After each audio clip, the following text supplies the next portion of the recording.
Yo mga idol, kumusta? Mandrag mga sports TV nga pala.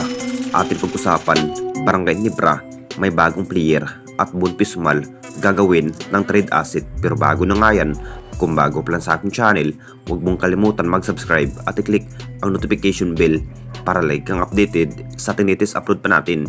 Pero ating talakayin, una natin pag-usapan. So talagang naghanap pa rin ng bagong player ng ating Barangay Nibra para sa off-season mga idol. Masasabing mas hinaandan pa rin ng ating Barangay Nibra sa bawat chemistry kung sino pa nga ba ang karapat-dapat na mapabilang ng key player at may ambag sa kupunan ng Barangay Nibra sa naging bawat laban nga. Alam naman nating lahat mga idol, maraming player pa rin ng ating Barangay Nibra hindi pa rin masyadong ginagamit sa pagkikipaglaban, katulad nga sa bagong trade at nakuha sa kamay ng Barangay Nibra na si David Morel mga idol. Expect pa rin ang lahat na malaking maitulong nga ang David Morel sa bawat laban, pero binangko lang sa naging laban. Sayang na sayang pa rin ang isang David Morel na hindi pa rin mabibigyan ng mahabang playing time. Ang plano pa rin ng ating Barangay Nibra na kunin nga ang isa pang gunner ng jeep mga idol na si Wami Chungson. Alam naman nating lahat sa naging bawat stamina at improve nga sa ipinikitang laban ni Wami Chungson mga idol sa kupunan ng Tira Perma jeep. Ito pa rin ang ipinaplano ng ating Barangay Nibra na maharabat nga ang isang Wami Chungson.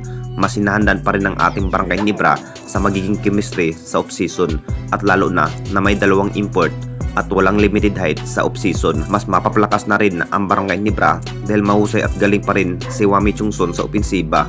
Masasabing mapaplakas na nga ang lineup ng Barangay Nibra sa off-season kung matutuloy pa nga ba ang isang Wami Chungson, at decision pa rin ng management ng Tira Perma jeep mga idol kung gustong i-trade nga ang isang Wami Chungson at papunta ng Barangay Nibra. At dito na naman tayo sa isa pa nating balita, Bunpisumal gagawin ng trade asset.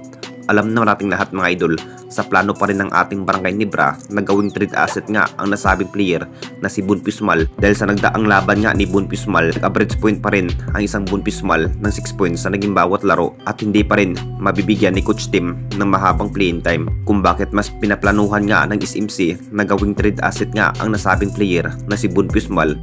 Mas maraming player pa rin ng ating Barangay Nibra na kuunti lang ang mapabilang na makapaglaro ng maayos at mabibigyan ng mataas na playing time, katulad nga kay Scotty Thompson at Sistan at Japit Aguilar at Maverick Ahamisi at ang bagong rookie na si Ralph mga idol at Jimmy Malonzo at isa pa nga yan na si Stanley Pringle at Nards Pinto. Ito pa rin ang may maaambag sa bawat laro at sa ngayon nagawing trade asset na nga ang nasabing player na si Bunpisumal ng Barangay Nibra, at willing na rin ang Barangay Nibra na ibibigay na nga si Bunpisumal ng ibang kupunan dahil mas mabibilang nga ang may maaambag sa kupunan at maraming player pa rin ng ating Barangay Nibra na hindi pa rin mayambag sa bawat laban at magagalaw na nga ang chemistry ng Barangay Nibra sa off-season ng ating liga. Anong masasabi ninyo mga idol tungkol sa ating video?